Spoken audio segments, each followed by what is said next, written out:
Hello बच्चों, नमस्कार। स्वागत है आपका अपने परिवार अंकित एजुकेशन अड्डा पर। आशा है आप सभी अच्छे होंगे और अपनी तैयारी को बेहतरीन कर रहे होंगे।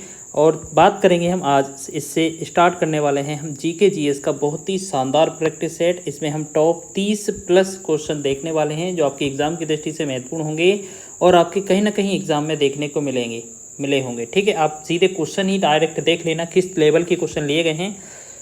चलिए बात कर लेते हैं। पहला क्वेश्चन है आपका, अंग्रेजों ने मैसूर के साथ कितने युद्ध लड़े थे। तो हम बात करेंगे अंग्रेजों ने मैसूर के साथ कितने युद्ध लड़े थे। तो पहले इसकी बात करें तो इसका आंसर हो जाएगा ऑप्शन नंबर ए, 4 युद्ध। और ये सभी के सभी आंग्ल मैसूर युद्ध के नाम से जाने जाते हैं। ठीक है, क्या नाम है? आंग्ल मैसूर युद्ध। आंग्ल मैसूर युद्ध के नाम से जाने जाते हैं। ठीक है, तो अब बात करेंगे ये आंग्ल मैसूर युद्ध टोटल कितने हुए थे अंग्रेज़ों और मैसूर में। तो ये 4 हुए थे। तो कब कब हुए थे? पहला जो आंग्ल मैसूर युद्ध हुआ था वो आपका बात करेंगे 1767 से लेकर 1769 तक। ठीक है, दूसरे में आंग्ल मैसूर युद्ध की बात की जाए तो ये था 1780 से लेकर 1784 तक। ठीक है, ये कब था? 1784 तक। तो हम बात करेंगे 1784। ठीक है, 2 हो गया। तीसरा आंग्ल मैसूर युद्ध हुआ था वो हुआ था 1790 से 1792। और चौथा युद्ध जो हुआ था वो 1799 में हुआ था। ठीक है, तो ये 4 आंग्ल मैसूर युद्ध हुए थे। आपको याद रखना है अंग्रेजों ने मैसूर के साथ युद्ध किए थे 4, जो कि आंग्ल मैसूर युद्ध के नाम से जाने जाते हैं। ठीक है, चलिए पहली चीज़ याद हो गई। ये क्वेश्चन पहला है। इस तरीके के टॉप 30 प्रश्न रखे गए हैं जो आपके प्रीवियस ईयर एग्जाम में बने थे और इन्हीं के बनने के चांसेस होंगे। ठीक है, चलिए तो हम आगे बढ़ें नेक्स्ट क्वेश्चन की ओर। सेकंड क्वेश्चन है हमारा, देखिएगा क्वेश्चन सारे के सारे बहुत ही महत्वपूर्ण हैं। चलिए क्वेश्चन लिखा है, श्रीरंगपट्टनम में हुए चौथे एंग्लो मैसूर युद्ध में किसकी हत्या हुई थी। तो अभी हमने बात की थी चौथे आंग्ल मैसूर युद्ध की। ठीक है, तो अभी हमने बात की थी चौथे आंग्ल मैसूर युद्ध की।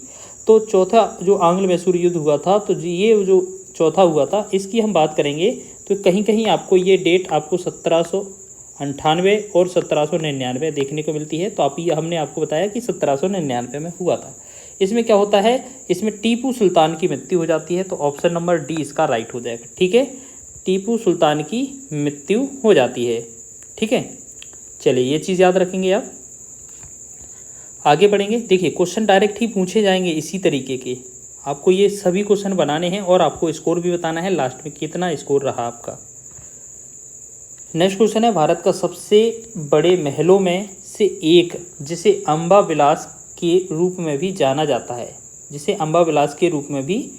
जाता है, और यह वाडियार महाराजा का निवास भी था, ये कहाँ पर था, ये कौन सा था। ठीक है, तो इसकी हम बात करेंगे तो ये बात हो रही है मैसूर की। तो ऑप्शन नंबर ए इसका राइट हो जाएगा। ठीक है, तो हम बात करेंगे ये वाडियार का था। ठीक है, वाडियार के महाराजा का निवास स्थान था, ये भी याद रखेंगे। ठीक है, चलिए आगे बात करेंगे। नेक्स्ट हमारा क्वेश्चन है, अगला क्वेश्चन क्या लिखा है, मुर्शिद कुली खान ने खुद को बंगाल का नवाब घोषित कर दिया और अपनी राजधानी ढाका से हटाकर कहाँ कर दी थी। तो ये क्वेश्चन भी अच्छा बड़ा इंपॉर्टेंट है। तो इसकी बात करेंगे, इसका राइट आंसर हो जाएगा आपका ऑप्शन नंबर डी। ठीक है, तो ये कब की बात है आपको बात करें, ये जो है मुर्शिद कुली खां 1717 ईस्वी में मुगल शासक फर्रुख सियार द्वारा बंगाल का सूबेदार बनाया गया था। ठीक है, और अगर इसके बारे में एक बात और याद रखना कि ये मुगल सम्राट के द्वारा नियुक्त अंतिम सूबेदार था। ठीक है, अंतिम सूबेदार था ये मुगल सम्राट के द्वारा। ठीक है ना, चलिए तो याद रखेंगे। फिर इसके बाद से जो यहाँ पर बंगाल में वंशानुगत सूबेदारी नियुक्त की जाने लगी थी।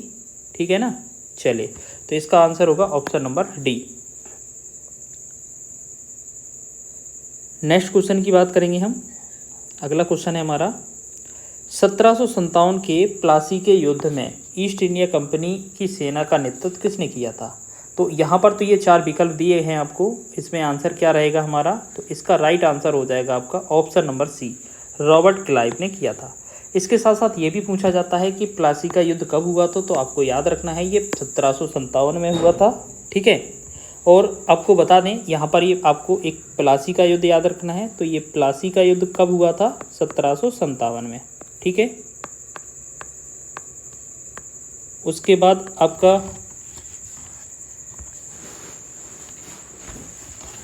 एक और युद्ध हुआ था बक्सर का युद्ध। बक्सर का युद्ध की बात की जाए अगर, तो बक्सर का युद्ध की बात की जाए तो ये हुआ था 64 में, 1764 में बक्सर का युद्ध। बक्सर का युद्ध कब हुआ था, तो ये हुआ था 1764 में। और एक और हुआ था वांडीवास का, ठीक है, ये भी अपने आप में इम्पोर्टेंट क्वेश्चन होते हैं, वांडीवास का युद्ध। तो वांडीवास का जो युद्ध हुआ था वो हुआ था 1760 में। अगर आपसे ये पूछा जाए कि 1757 का जो युद्ध हुआ था वो प्लासी का युद्ध हुआ था, किस किस के बीच हुआ था, तो ये बंगाल के नवाब सिराजुद्दौला और रॉबर्ट क्लाइव के बीच हुआ था, ठीक है। उसके बाद 1764 का पूछा जाए तो आप कह सकते हैं कि जो हेक्टर मुर्रो एवं मीर कासिम और शाह आलम और इसके साथ साथ शुजाउद्दौला के साथ साथ हुआ था, ठीक है। उसके बाद वांडीवास का युद्ध हुआ था, तो ये भी याद रख लेंगे, ठीक है। चलिए, तो इस तरीके के प्रश्न आपके एग्जाम में बने थे, इस बार भी बनने के चांसेस हैं। अगला क्वेश्चन है हमारा कि टीपू सुल्तान जो मस्जिद है वो कहाँ पर स्थित है। टीपू सुल्तान के नाम से एक मस्जिद है, वो कहाँ पर स्थित है, तो ये पश्चिम बंगाल में स्थित है, कोलकाता में, ठीक है। ऑप्शन नंबर सी इसका राइट हो जाएगा, ठीक है। और ये इस्लामी एवं मुगलिया संतुलत या वास्तुकला से रिलेटेड है, ये भी याद रखेंगे। आगे नेक्स्ट हमारा क्वेश्चन है कि पहले नगर निगम की स्थापना 1888 में पूर्व प्रेसिडेंसी टाउन ब्रिटिश काल के दौरान की गई थी। तो ये क्वेश्चन आपका बहुत ही महत्वपूर्ण है कि पहले नगर निगम की स्थापना कब की गई थी, तो 1688 में की गई थी। अब ये पूछा जाता है कि ये कहाँ पर की गई थी, तो ये चार विकल्प थे आपका, मद्रास इसका राइट आंसर होगा, मद्रास में की गई थी, मद्रास, ठीक है। मद्रास चेन्नई जो कि आप जानते हैं, ठीक है ना। चलिए, इसके बाद फिर अलग अलग नगरों में ये जाना जाने लगा था, तो पहले तो यही था। आगे हमारा नेक्स्ट क्वेश्चन है कि 1793 में किस वायसराय के शासनकाल में बंगाल को स्थायी बंदोबस्त लागू की गई थी। तो बंदाई में स्थायी बंदोबस्त का जो जनक है वो कौन कहलाता है, तो पहले तो ये पता चल जाए तो आपका आंसर बहुत ही आसान हो जाएगा। तो लॉर्ड कॉर्नवालिस को स्थायी बंदोबस्त का जनक कहा जाता है, ठीक है। स्थायी बंदोबस्त का मतलब है इस्तमरारी व्यवस्था, ठीक है। चलिए, इसकी बात की जाए तो इसमें हम याद रखेंगे, इसका राइट आंसर है ऑप्शन नंबर बी। आगे बढ़ेंगे अगले क्वेश्चन की ओर। और एक चीज़ और याद रखना, लॉर्ड कॉर्नवालिस को ही जो भारत में सिविल सेवा है या पुलिस है इसका भी जनक माना जाता है, पुलिस का जनक या सिविल सेवा का जनक भी माना जाता है। आगे कहेंगे हम बात अगले क्वेश्चन की, तो यहाँ पर लिखा है दादा भाई नौरोजी किस वर्ष यूनाइटेड किंगडम में हाउस ऑफ कॉमन्स के पहले भारतीय सदस्य बने थे। तो इसकी बात कर रहे हैं, तो इसका राइट आंसर हो जाएगा हमारा 1892, ठीक है। और हम बात करेंगे इसकी कि इन्हें एक उपनाम है इनका, जो कि नाम आप जानते होंगे, the grand old man of India, जो कि अभी हाल ही के पीईटी एग्ज़ाम में भी पूछा गया है, जो अभी के हाल ही के पीईटी एग्ज़ाम में भी पूछा गया है, ठीक है। तो ये भी आप याद रखेंगे। आगे बात करेंगे नेक्स्ट क्वेश्चन की, तो अगला क्वेश्चन लिखा है कि 1818 में भारत की पहली कपड़ा मिल किसके पास फोर्ट ग्लास्टर में स्थापित की गई थी। तो ये किस में स्थापित की गई थी, तो ये चीज़ बताना है, ठीक है ना। तो ये जो पहली कपड़ा मिल है, खाली स्थान यहाँ पर कपड़ा मिल, यहाँ पर डॉट डॉट लिख सकते हैं, या कहाँ पर लिख सकते हैं कि किसके पास जो मिल है वो के पास, कपड़ा मिल किसके पास स्थापित की गई थी या किस राज्य में स्थापित की गई थी। तो हम बात करेंगे तो ये इसका आंसर होगा कलकत्ता, ठीक है। कलकत्ता इसका राइट आंसर हो जाएगा, 1818 में स्थापित की गई थी। आगे इसी तरीके से हम आगे बढ़ रहे हैं। अगला क्वेश्चन हमारा होगा, इनमें से किसने 1867 में भारत की प्रति व्यक्ति आय की गणना की और उसको अपनी किताब poverty and un-British rule of India में प्रकाशित भी किया था। तो ये क्वेश्चन आपका बहुत ही महत्वपूर्ण बनता है, इस पर भी हम मार्क करेंगे, जो कि दादा भाई नौरोजी से संबंधित है, ठीक है। इन्होंने ये पुस्तक लिखी थी, याद रखेंगे। आगे हमारा 12वां प्रश्न है। 12वां प्रश्न लिखा है, भारत में अंग्रेजों द्वारा यात्रियों के लिए रेलवे की शुरुआत किस वर्ष की गई थी। तो बात ये हो रही है कि भारत में रेलवे की शुरुआत है वो कब की गई थी, तो सन 1853 में। तो इसकी बात करेंगे, ऑप्शन नंबर 20 का राइट हो जाएगा, तो 1853 इसका राइट आंसर है। और यहाँ पर हमसे पूछा जा सकता है कि ये कब हुई थी, तो इसका फुल डेट भी याद रखना, तो 16 अप्रैल था, 16 अप्रैल, ठीक है। और 1853 अगर ये पूछा जाए तो किस किस शहर के बीच हुई थी, तो आपको ये भी याद रखना है कि मुंबई के ठाणे से लेकर की गई थी। ठीक है, मुंबई से ठाणे तक, यहाँ पर लिख सकते हैं तत्कालीन मुंबई है, उस समय बम्बई था। ठीक है, मुंबई से लेकर कहाँ, ठाणे तक। तो याद रखना ये चीज़ कितना, और लगभग आपको याद रखना है ये 34 किलोमीटर की रेंज थी इसकी, कि यहाँ से यहाँ तक चली थी। ठीक है, अब इसके बारे में 2 क्वेश्चन और पूछे जाते हैं कि अगर पूछा जाए कि यहाँ पर पहली इलेक्ट्रिक ट्रेन कब चलाई गई थी, तो पहली इलेक्ट्रिक ट्रेन की बात की जाए, फर्स्ट क्या है, इलेक्ट्रिक मतलब ये बिजली वाली जो होती है ना, लाइट से चलने वाली ट्रेन, इलेक्ट्रिक ट्रेन की बात की जाए, पहले डीजल से चलती थी, डीजल तेल से, पेट्रोल से, डीजल से, तो अब जो है इलेक्ट्रिक की बात की जा रही है, इसका ज़्यादा विस्तार हो रहा है। तो ये कब बात करेंगे तो 1925 में चलाई गई थी, जो कि बॉम्बे से कुर्ला के बीच चलाई गई थी। ठीक है, और ये भी पूछा जा सकता है कि सबसे प्राइवेट ट्रेन की बात की जाए, तो प्राइवेट ट्रेन पहली जो चलाई गई थी, पहली प्राइवेट ट्रेन की बात की जाए तो ये 2019 में चलाई गई थी। ठीक है, तो ये भी पूछा जा सकता है कि लखनऊ से नई दिल्ली के बीच प्राइवेट ट्रेन चलाई गई थी, उस ट्रेन का नाम क्या था, तेजस एक्सप्रेस। ठीक है, ट्रेन का नाम भी पूछा जा सकता है, तो क्या नाम था, तेजस एक्सप्रेस। चलिए, इतना चीज़ें याद हो गई, आगे बढ़ेंगे अगले क्वेश्चन की ओर। नेक्स्ट क्वेश्चन है, स्वतंत्रता प्राप्ति से पूर्व भारत का सर्वप्रथम जूट मिल कहाँ स्थापित किया गया था। देखिए, ये मिल जो होती हैं बहुत सारी महत्वपूर्ण होती हैं, कौन सी मिल कहाँ स्थापित की गई थी ये भी महत्वपूर्ण है। तो यहाँ पर हम बात करेंगे 13वें क्वेश्चन की। तो यहाँ 13वां क्वेश्चन है हमारा कि इसमें स्वतंत्रता प्राप्ति से पूर्व पहले जो मिल है वो कहाँ स्थापित की गई थी। तो इसका जो राइट आंसर हो जाएगा वो हो जाएगा आपका बंगाल। ठीक है, बंगाल इसका राइट आंसर हो जाएगा, आपको याद रखना है, बंगाल इसका राइट आंसर हो जाएगा। ठीक है, तो ये चीज़ आप ध्यान रख रहे होंगे कि बंगाल इसका राइट आंसर हो जाएगा। ठीक, अब बात करेंगे ये जो जूट का प्रथम कारखाना है वो बंगाल में स्थापित किया गया था। अच्छा, जूट का मिल था ना ये, तो हाँ, जूट मिल स्थापित की गई थी। जूट का प्रथम जो कारखाना है वो 1855 में किया गया था। ठीक है, 1855 में इसका हो जाएगा। ठीक है, और बात करेंगे इसी तरीके से आगे बढ़ेंगे हम। नेक्स्ट क्वेश्चन है हमारा कि वर्तमान में पश्चिम उत्तर प्रदेश और मध्य प्रदेश और पंजाब के कुछ हिस्सों में 1830 में खालिस्तान को शुरू किया गया था। तो एक यहाँ पर इस तरह की व्यवस्था थी, उसे हमारे इस एरिया में शुरू किया गया था। जैसे पश्चिमी उत्तर प्रदेश हो जाए, पंजाब हो जाए, मध्य प्रदेश हो जाए, तो इसका राइट आंसर हो जाएगा आपका ऑप्शन नंबर सी, महलवाड़ी व्यवस्था। ठीक है, महलवाड़ी व्यवस्था। तो इस महलवाड़ी व्यवस्था के जो जनक हैं वो कौन है, हॉल्ट मैकेंजी हैं, याद रखेंगे, कई बार ये भी पूछा जाता है, हॉल्ट मैकेंजी। ठीक है, मैकेंजी, तो ये भी याद रख लेना, हॉल्ट मैकेंजी। ठीक है, चलिए ये चीज़ याद रखना। आगे बात करेंगे हम इसमें आगे नेक्स्ट क्वेश्चन की। तो यहाँ नेक्स्ट क्वेश्चन लिखा है 15वां, चंपारण सत्याग्रह से पहले चंपारण के किसान पंचकठिया प्रणाली को अपनाते थे, जिसमें 1 बीघा भूमि के 5 कट्ठों में बोया जाता था, यानी कि नील की खेती की जा रही थी। तो यहाँ पर यही पूछा है कि किसकी खेती की जा रही थी, तो नील इसका राइट आंसर है, ऑप्शन नंबर ए इसका सही हो जाएगा। ठीक है, तो ये आपका आंसर हो जाएगा ये। और अगर आपसे ये पूछा जाए कि चंपारण जो सत्याग्रह है वो कब किया गया था, तो ये 1917 में किया गया था। ठीक है, तो ये चंपारण बिहार में किया गया था, याद रखेंगे। चलिए आगे बढ़े, नेक्स्ट क्वेश्चन की बात कर रहे हैं। तो अगला क्वेश्चन है हमारा 16वां, एनी बेसेंट ने बनारस में सेंट्रल हिंदू कॉलेज की स्थापना की, जिसे बाद में उन्होंने किसको सौंप दिया था, यहाँ उन्होंने को सौंप दिया, किसको सौंप दिया था, तो हम बात करेंगे तो इसका राइट आंसर हो जाएगा Madan Mohan Malviya, option number D इसका राइट हो जाएगा। ठीक है, तो हम बात करेंगे ये जो है यहाँ पर बनारस में जो सेंट्रल हिंदू कॉलेज है इसकी स्थापना की थी, तो ये कब की गई थी एनी बेसेंट के द्वारा, तो ये 1898 में की गई थी। ठीक है, 1898 में की गई थी। तो हम बात करेंगे 1898, और बाद में इन्होंने जो मदन मोहन मालवीय को दिया था, जिन्होंने 1916 में इसे बनारस हिंदू विश्वविद्यालय का नाम दे दिया था। ठीक है, तो ये चीज़ याद रखेंगे, बनारस हिंदू विश्वविद्यालय। ठीक है ना।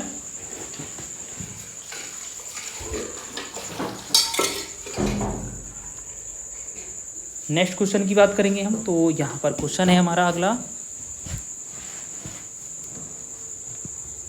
चलिए देखेंगे नेक्स्ट क्वेश्चन। यहाँ लिखा है खालिस्तान ने इजारेदारी व्यवस्था की शुरुआत की, जिसके अनुसार राजस्व एकत्र करने का अधिकार उच्चतम बोली लगने वाले को 5 साल की अवधि के लिए दिया गया था। तो इसका जो आंसर है, इसका राइट आंसर हो जाएगा हमारा option number B, Warren Hasting. ठीक है, वारेन हेस्टिंग। चलिए आगे बढ़ें नेक्स्ट क्वेश्चन की ओर। नेक्स्ट क्वेश्चन है, वुड के आदेश पत्र का संबंध निम्न में से किस सुधार से था? रेलवे, उद्योग, शिक्षा या सिंचाई? किस उद्योग से था? तो इसका राइट आंसर हो जाएगा option number C, Wood dispatch की बात की जाए तो ये जो है वो शिक्षा से रिलेटेड है और ये डलहौजी के समय आया था। ठीक है, ये किसके? डलहौजी के समय आया था और कब? 1854 के आसपास। ठीक है, तो वुड डिस्पैच किससे संबंधित है? शिक्षा से रिलेटेड है। ये भी क्वेश्चन कई बार बना है। नेक्स्ट क्वेश्चन की बात करें, सर विलियम जोन्स द्वारा कलकत्ता में एशियाटिक सोसाइटी का गठन किया गया था। तो ये कब किया गया था? क्वेश्चन में ये पूछा जा रहा है। तो बात करेंगे एशियाटिक सोसाइटी की जो स्थापना है, यहाँ पर बात की जाए तो ये 1784 में इसकी स्थापना की गई थी। तो ऑप्शन नंबर आपका बी ऑप्शन इसका सही हो जाएगा। ठीक है, तो बी ऑप्शन इसका सही हो जाएगा। ठीक है ना। चलिए आगे बात करेंगे नेक्स्ट क्वेश्चन की। तो अगला क्वेश्चन है हमारा 20 वाला क्वेश्चन है,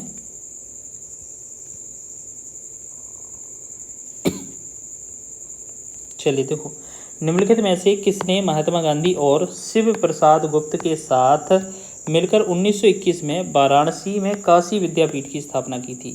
तो अब बात कर रहे हैं इस क्वेश्चन की, तो इसका राइट आंसर क्या हो जाएगा? तो यहाँ पर हम बात करेंगे तो इसका जो आंसर हो जाएगा आपका ऑप्शन नंबर बी, भगवान दास। भगवान दास इसका राइट आंसर हो जाएगा। ठीक है, तो अगर ये बात की जाए तो ये कब की बात है? तो ये 10 फरवरी 1921 की बात है। तो ये 10 फरवरी 1921, तो ये डेट उतनी इम्पोर्टेंट है नहीं, फिर भी याद रख लीजिए। ठीक है, चलिए आगे बढ़ेंगे। नेक्स्ट क्वेश्चन है हमारा कि भारत में पश्चिमी शिक्षा एवं अंग्रेजी भाषा शुरू करने के लिए वकालत किसने की थी? तो ये जो है इसका राइट आंसर जो होगा वो राजा राममोहन राय हो जाएगा। ऑप्शन नंबर इसका बी इसका सही हो जाएगा। नेक्स्ट क्वेश्चन की बात करेंगे हम आगे। अगला क्वेश्चन है, बनारस हिंदू विश्वविद्यालय की स्थापना कब की गई थी? तो बीएचयू की स्थापना पूछी जा रही है। तो अभी हम इसके बारे में बात करेंगे। तो बीएचयू की बात करेंगे तो इसकी जो स्थापना है वो कब की गई थी? तो बनारस हिंदू विश्वविद्यालय जो है वो 1916 में इसकी स्थापना की गई थी। 1916 इसका राइट आंसर हो जाएगा। अगर इस समय वायसराय पूछा जाएगा तो हार्डिंग द्वितीय हो जाएगा। ठीक है, हार्डिंग द्वितीय, हार्डिंग सेकेंड हो जाएगा। ठीक है, और ये किसने की थी? तो मदन मोहन मालवीय ने। ठीक है, मदन मोहन मालवीय याद रखना, इसका नाम पूछा जाता है ज़्यादातर इस क्वेश्चन का। तो मदन मोहन मालवीय। ठीक है, मदन मोहन मालवीय इसका राइट आंसर हो जाएगा। आगे बढ़े अगले क्वेश्चन की ओर। अगला क्वेश्चन देखने वाले हैं हम 23वां क्वेश्चन क्या है हमारा कि 1875 में मोहम्मद एग्लो ओरिएंटल कॉलेज की जो स्थापना है वो किसने की थी? जो बाद में अलीगढ़ मुस्लिम विश्वविद्यालय बना, मतलब अलीगढ़ मुस्लिम यूनिवर्सिटी बाद में इसका नाम हुआ। तो इसकी स्थापना है वो कब की गई थी और किसने की थी? तो हम बात करेंगे सर सैयद अहमद खान ने की थी। और ये कब की थी? तो 1875 में इसकी स्थापना की थी। ठीक है, 1875 में इसकी स्थापना की गई थी, याद रखेंगे। ठीक है, और ये विश्वविद्यालय कहाँ पर है?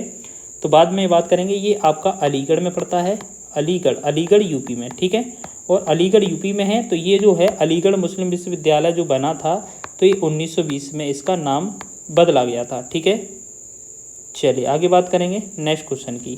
तो अगला क्वेश्चन है हमारा, अंग्रेजों ने भारत में अंग्रेजी को शिक्षा का माध्यम बनाया था। तो ये कब से स्टार्ट हुआ अंग्रेजी को भारत में अंग्रेजी शिक्षा को माध्यम बनाना? ठीक है, पहले इसमें क्या है, अंग्रेजी को जोड़ा गया, यहाँ पर कि अंग्रेजी शुरू की गई। तो ये कब से शुरू की जा रही है? तो ये बताना है। तो इसका राइट आंसर हो जाएगा 1835 में। ठीक है, ऑप्शन नंबर बी इसका राइट हो जाएगा। ठीक है, भारत इसमें एक अधिनियम आया था 1835 का, जो कि भारतीय परिषद का विधायी अधिनियम था। ठीक है, इसमें जो फारसी भाषा थी उसकी जगह पे ये न्यायालय में अंग्रेजी भाषा का यूज़ किया जाने लगा था।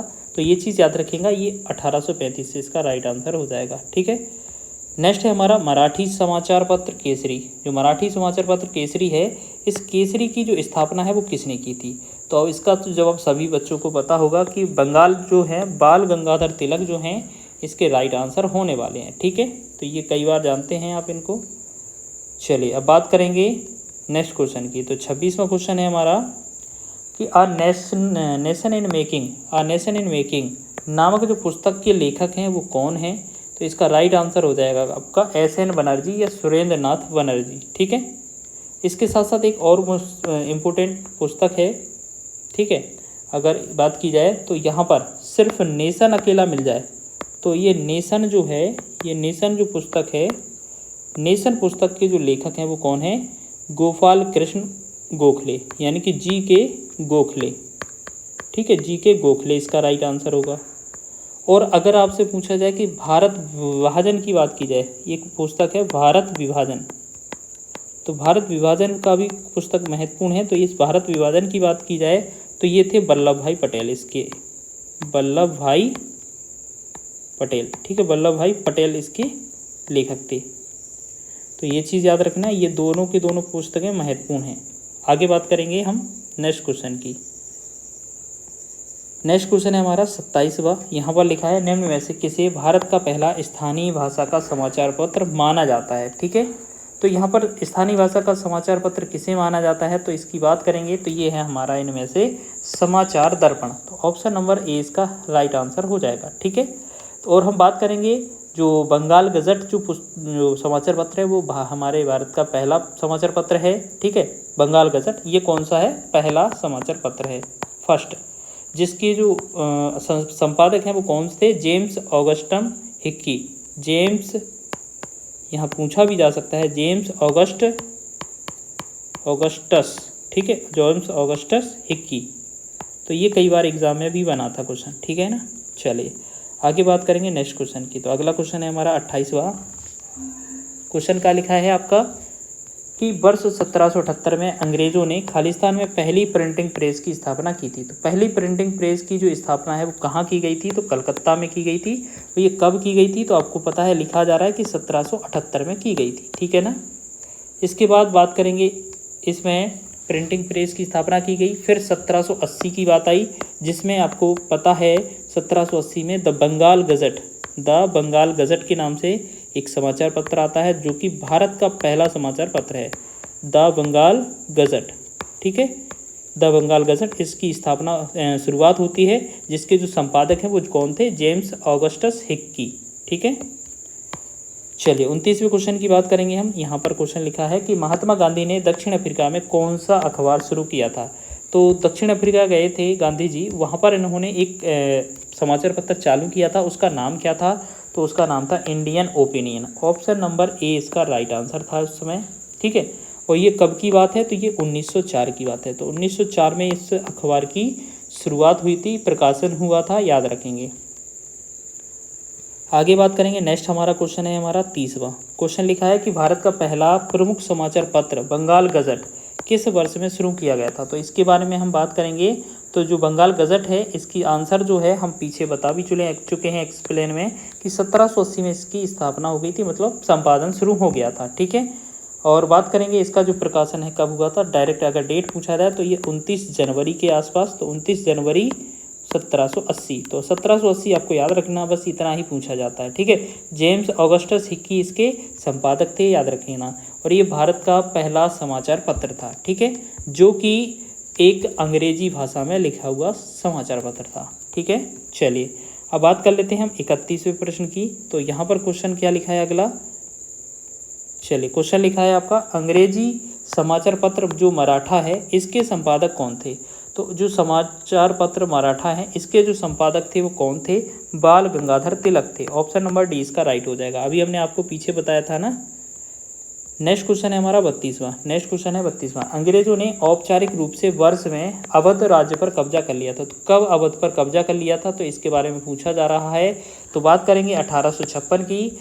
इसमें अवध को अंग्रेजों ने हड़प लिया था, मतलब एक तरीके से औपचारिक रूप से कुशासन की आरोप। ऐसा भी पूछा जा सकता है कि किस राज्य को या किस को, मतलब कौन सा ऐसा राज्य था उस समय तत्कालीन 1856 के आसपास कि कुशासन की जो कुशासन पर आरोप लगाया गया था और उसे हटा दिया गया था सत्ता पर, और अंग्रेजों ने हड़प लिया था। तो वो था हमारा अवध। नेक्स्ट क्वेश्चन की बात करेंगे तो ये हमारे यहाँ पर कंप्लीट होते हैं 32 प्रश्न। तो इस तरीके से आप बताइएगा कमेंट में कैसे लगे हैं प्रश्न। अगर प्रश्न का लेवल अच्छा है तो प्लीज़ वीडियो को लाइक करें, शेयर करें और आप कमेंट करिएगा कि इसी तरीके की वीडियो आपको और चाहिए हो और डेली आपको प्रैक्टिस चाहिए हो तो हम इसका लाइव क्लास भी ला सकते हैं, वो भी आपको इवनिंग में, ठीक है, 7-8 बजे के समथिंग इवनिंग में। तो आप बोलिएगा लाइव क्लास चाहिए हो तो इसका बताइएगा और साथ ही साथ बता दीजिए आपने 32 प्रश्न में से कितने सही किए हैं। अगर वीडियो अच्छा लगा है तो वीडियो को लाइक करें, शेयर करें, चैनल पर नए हैं तो चैनल को सब्सक्राइब कर लें।